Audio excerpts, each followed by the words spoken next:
morning run with Dax is complete great success. We did about 1.5 miles. Little guy was so hot by the end of it. Today though, we are answering the age-old question, why are my photos not sharp? I'm gonna tell you everything I know about getting the sharpest image possible. So right now it's about midday. Quick poll question, how many of y'all have made a photo in the middle of the day in this terrible, gross lighting and thought, the shadows are kind of bad, the lighting's kind of harsh, but this photo is crispy clean. This thing is sharp. There's a reason for that, and that is because there's an abundance of light in the middle of the day, and that is my first tip for y'all. Remember, with all photography, especially with sharp photos, lighting is everything. Not just the way the photo is lit, but an abundance of light. You need a lot of light to get a sharp image so all those details can be highlighted for the camera to pick them up. Now, there is some things that you can do if you're in a situation where it's not as well lit, and sometimes your camera does some funny stuff too, and that leads us into the second thing we gotta talk about.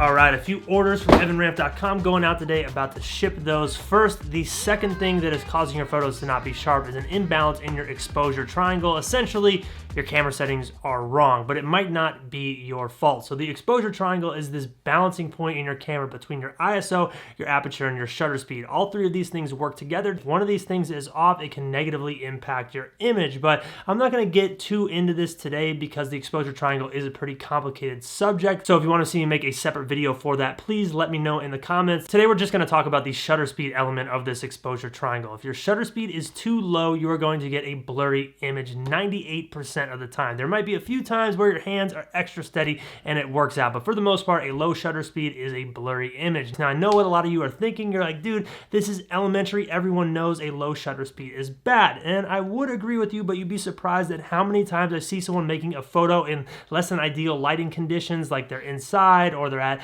a dark banquet, like a wedding reception or something like that. They look at their camera and say, why is my photo blurry? Your photo is blurry because your shutter speed is too low, but it's happening because your camera is automatically dropping your shutter speed to make up for the less than ideal lighting conditions.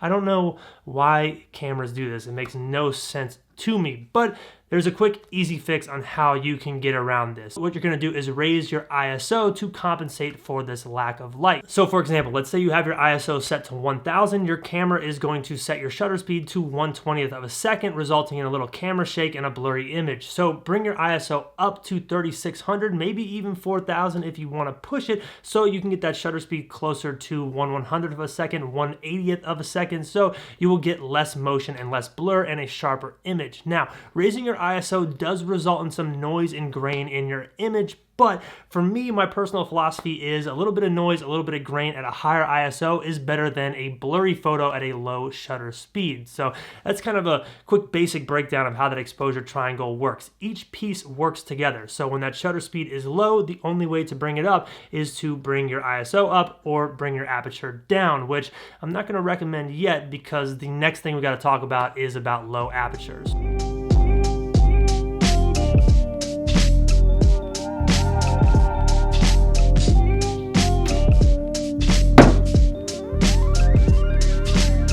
Please excuse the backdrop right now. We're currently renovating this room, so it's like very halfway done. But yo, check this out. How many of y'all are watching the new season of Stranger Things? I'm only into episode 1, so no spoilers. Yo, Nike did a collab with them. That is fire. Hawkins Physical Education, Stranger Things Nike tag right there. That is sick.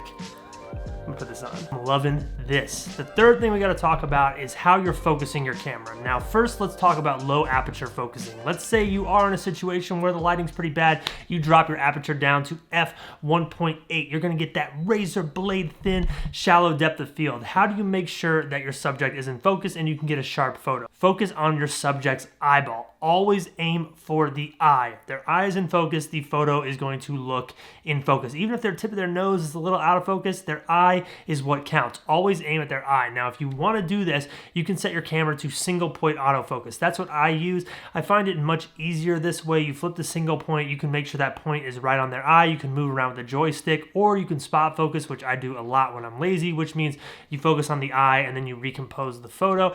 There's so many different options out there, but that's what you want to pay attention to. You want to aim at the eye and you want to make sure that you're locking onto the proper point of the photo. This is the main reason why so many new new cameras are featuring this eye detection technology. When you are making a photo at f1.2, the depth of field is so thin, it can become very difficult to lock that in by yourself. And I think the technology is cool. For me, I prefer to spot focus and use a single point autofocus to lock into the eye. It just feels kind of more manual and enjoyable for me, but the technology is out there if that's something you're interested in. So Dax got his run in earlier. Now it's time for me to get mine in. On July 4th, I did an 8-miler, which I'm pretty proud of. Today is going to be more of a recovery run. I'm probably only going to do like 3 or 4, but hey, we shall see. I could be feeling it when I get out there. The fourth thing that we got to talk about, the fourth reason your photos are not sharp, also has to do with focus. Now, this is less about low aperture focusing and more about just focusing in general, and that is having your camera in the wrong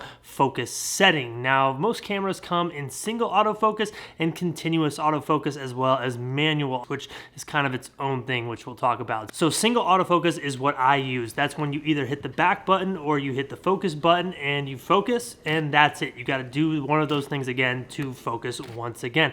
I like this because it leaves me in control as the user. I focus the photo, say, focused on the wrong thing, let's focus again. The other setting is continuous autofocus, which I do not recommend because you're leaving it up to the camera to control what it focuses on. What it boils down to is continuous autofocus puts control in the camera and takes the control out of your hand. So you know I need to focus on my subject's face, or I need to focus on that mountain or that car. Your camera may say, oh, we need to focus on that rock over there, or focus on the logo on their t-shirt as opposed to their face. You want to keep as much control in your hands as possible, and having your camera set to autofocus single as opposed to autofocus continual is the way to do that. Now, jump over to manual focus real quick. Manual focus puts all the control in you. You got 100% of the control. Now, manual focus can be tricky because you actually have to manually focus the camera, and it's not super fast. I prefer single autofocus because of how fast it is, but with my Leica Q, there are a lot of times that I like to use the manual focus on there just because it's so nice and satisfying. Most cameras now have focus peaking, which shows red lines to give you an idea of what you're going to be focusing on in manual focus. So for me, let's say I'm doing a portrait with a low aperture, I need to focus on that person's eye.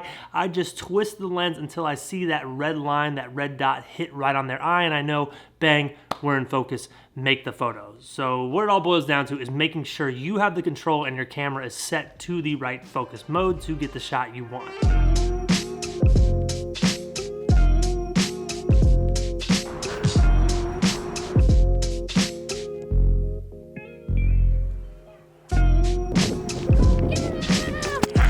Fantastic pizza dinner. So number 5 on this list has to do with editing, and this is my personal secret that I'm giving to y'all, so you gotta hit that thumbs up button. That's all I ask in return. So this is primarily for anyone who edits in Lightroom like me, and it's a sharpening mask. So we all know if you over sharpen a photo, if you add too much sharpness, it looks weird, it looks too sharp, like the pixels are all visible, it doesn't look good. So here's what you can do to get the most out of these sharpness tools in Lightroom without going crazy ruining your photo. What you're gonna do is go down to the sharpening module, you're gonna hit the Alt/Option key, and then your screen is gonna turn white. You're gonna slide that mask slider to the point where the only areas that are white are the parts of the photo you wanna be sharpened. So if there's a sky or there's pieces of the photo that are unnecessary, they don't need to be sharpened, they won't be if they appear black. This is a great tool to use to sharpen the areas and lines of your photo that you wanna be sharpened without sharpening the entire image and getting that weird over sharpened look. It's one of my favorite techniques that I use in editing. It's super quick, super easy, and a lot of people miss it, and I mention it all the time in editing videos on this channel. It is a big one, and it's a great way to make your photos get that sharp look that you want in post without ruining your image and sharpening areas that don't need to be sharpened. So that's it for me today. Hope these tips helped y'all out. Remember, sharp photos don't just happen. You have to pay attention to a bunch of variables and really think about what you're doing with your camera. But I guarantee if you pay attention to the variables I brought up in today's video, your photos will start to look sharp just like you want. If you enjoyed today's video, hit that thumbs up button for me. Hit that subscribe button for more photography videos. Y'all are the truth. Really appreciate you guys watching this one. It was a fun one for me to make. I will see you next time.